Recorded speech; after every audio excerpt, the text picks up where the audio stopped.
Okay, everybody's here. Just for a second, I want to continue the if I were an archaeologist theme. Okay.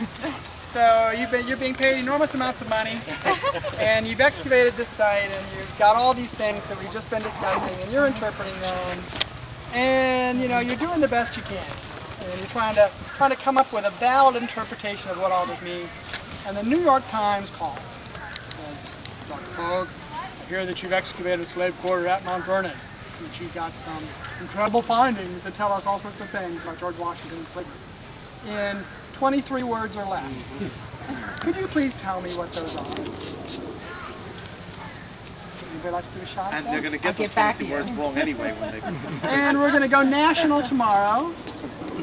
And I'm sending a photographer down, this afternoon. I mean, this is all true. And so, anybody like to give a shot at that? And I said, well, what we have found is an incredibly rich assemblage of materials. It's this great, it's this archaeological treasure trove. It's got all this stuff. Oh, what kind of stuff did you find? Well, we found animal bones, and we found ceramics, and we found tobacco pipes, and all this kind of stuff. Wow, what do you mean? What do you draw from that? Well, remember the first thing is that these folks had more stuff than we had thought. I mean, start simple. Right. It doesn't take rocket science. They had more stuff than we thought. Well, what do you mean they have more stuff than we thought? Well, these are slaves, so we didn't expect to find this and that and the other. Well, what can you draw from that? Well, there's a bunch of options here. They could, we think that one good possibility is that because they're living so close to the Mansion House farm, that things are being handed down to them.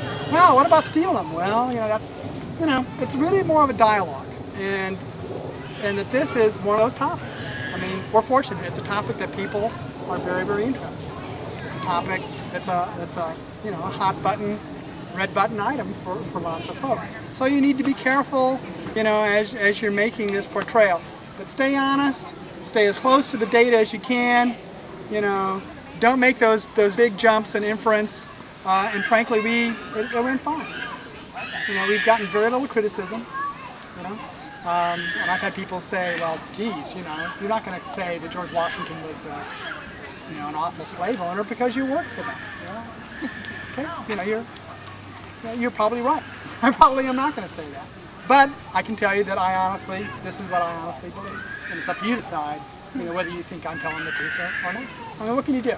You can only go so far. I mean, it's a dialogue with lots of different folks, and you can only do the best that you can to make sure that your part of the dialogue is concrete, honest, research-based, and the best that you can do.